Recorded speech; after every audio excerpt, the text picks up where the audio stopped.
A charred cabin lies in ruins, harboring a dreadful mystery concealed beneath the floorboards. Could an 18-year-old have been a pawn of destiny, or the mastermind behind a far darker scheme? This is the authentic tale of Patsey Troxdale.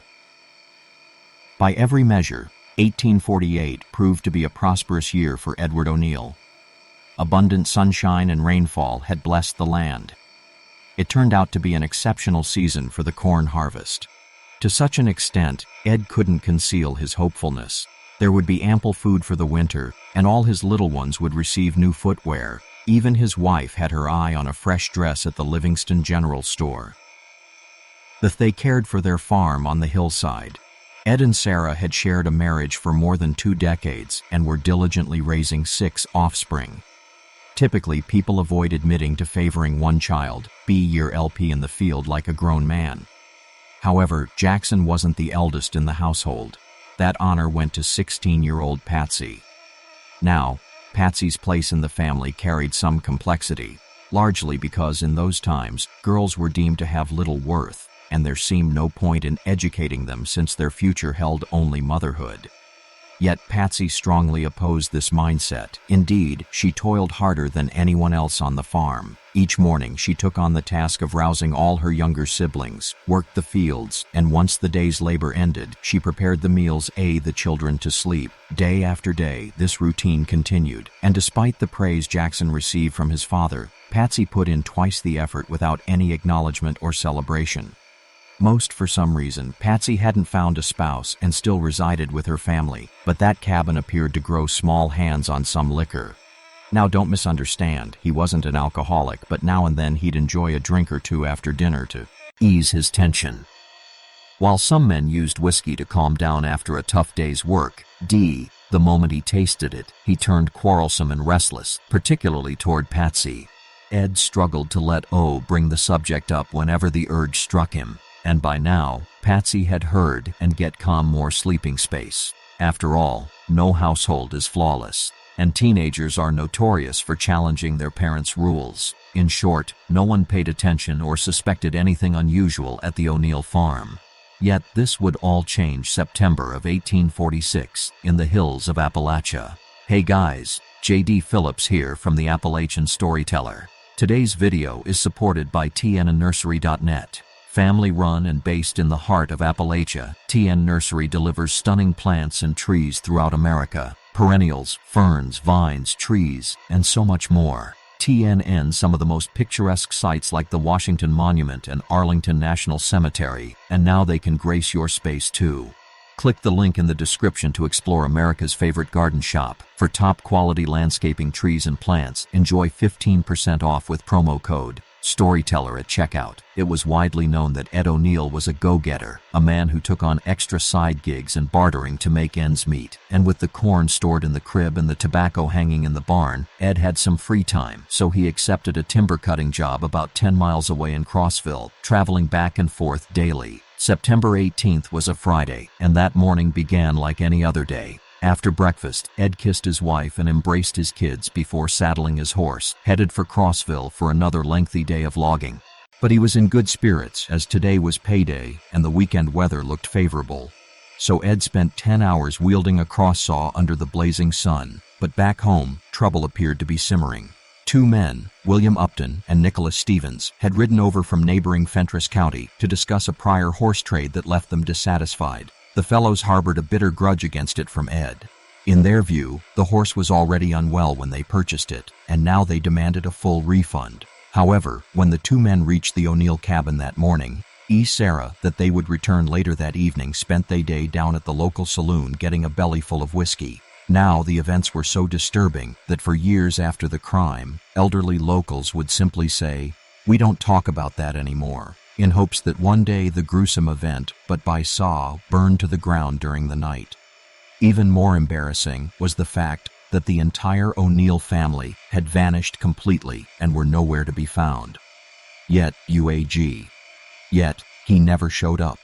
Neighbors had on Friday, and by Saturday morning, the Overton County Sheriff, along with neighbors, made the had happened, and where was the family? The men began searching through the debris for any hints when one man called out, "Boys, take a look at this." As the group of men approached, almost like a cellar, and as the men started removing the boards, a ghastly odor of charred flesh overwhelmed them as they stumbled back in shock. They're piled in the pit under the entire O'Neill family. The husband's body rested atop the heap. One by one, the neighbors undertook the grim task of removing them.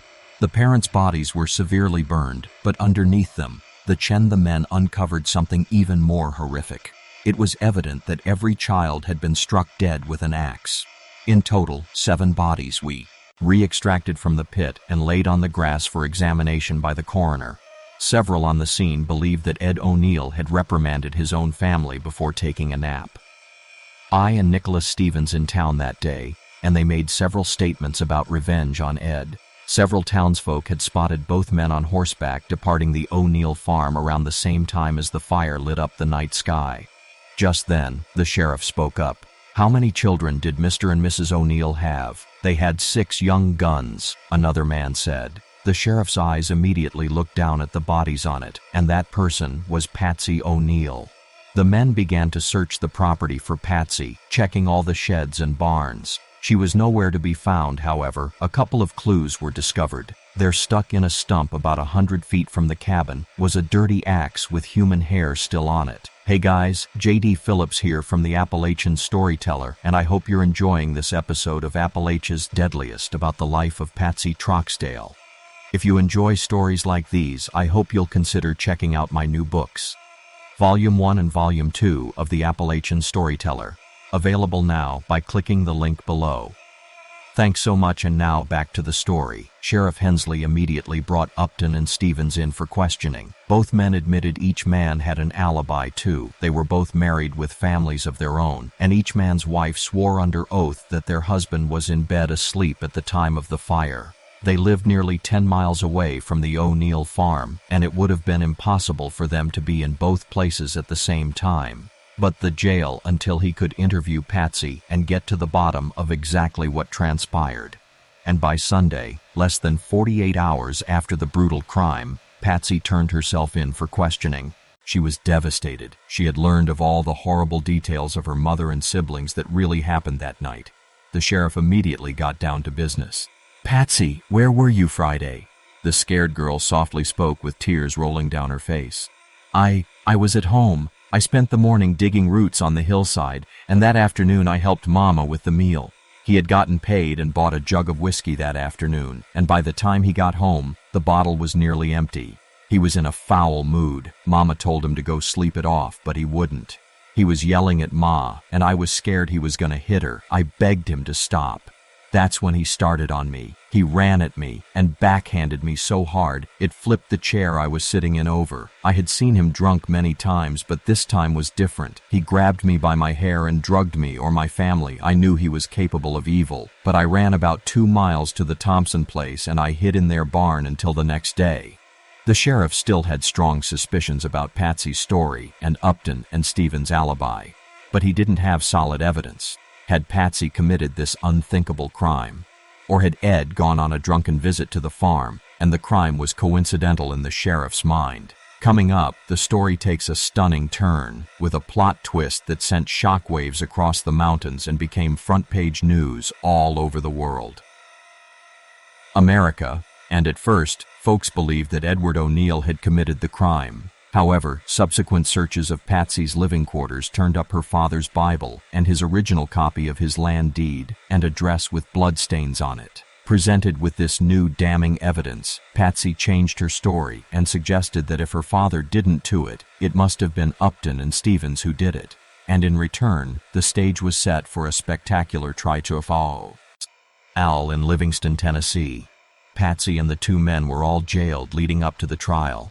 Folks traveled far and wide, and the courthouse, its halls and yard, was packed with news reporters and the curious alike. Went on the dress stating that she had cut up a chicken for her mother that night while preparing supper. She stuck to her story of her father being in a drunken rage, and that Stephens and O'Neill had a heated argument in the yard as she was running to a neighbor's house for safety. However, the prosecution called a female witness who had been jailed with Patsey, who she crime. But the biggest bombshell came when O'Neill took the stand. In a stunning turn of events, O'Neill admitted that both he and Upton had actually spent most of the time engaged in a prearranged, well, shall we say, a conversation with Patsey in the barn. Apparently unknown to her father, Patsey had a reputation for such acts in the community. O'Neill stated that the men originally lied about their whereabouts to authorities in an effort to keep the scandalous secret from their wives. O'Neill stated that after midnight, both he and Stephens mounted their horses wanting to do with the crime. The prosecution called its final witness to the stand, who was a cellmate of Patsey's. The woman testified that Patsey admitted to her of killing her entire family while they slept, starting with her father and then youngest child, before placing their bodies in a pit under the floorboards and setting the house on fire. The defense then called 6 witnesses that testified that Patsey's cellmate testimony couldn't be believed, since she was a habitual liar and criminal herself. The case was now in the hands of the jury, and it didn't take long for them to return with a verdict.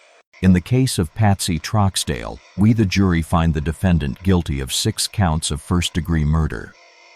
In the case against William Upton and Nicolas Stephens, we the jury find the defendants guilty of 6 counts of first-degree murder. All 3 defendants were promptly sentenced to death by hanging. Justice had been served in the horrible deaths of the O'Neill family, or had it. You see, just weeks after the conviction, the defense filed an appeal stating that one of the 12 jurors had publicly stated that he believed Patsey was guilty before the trial even started. And with that, a new trial was ordered. Would Patsey be found guilty again, or would she prove her innocence? Well, we will never know, you see, in one of the most stunning and baffling cases in the history of the American justice system. The state of Tennessee simply never retried the case again, and Patsey Troxdale and her 2 lovers walked away without any punishment. Now I have my thoughts about what really happened that night, but for now, I'll wait to hear what you think. Did she commit the crime? Did Upton or Stephens do it? Or was Ed O'Neill responsible? Let me know your thoughts in the comments below. As always, thanks for watching, and be sure to like and subscribe for more true stories from Appalachia's past.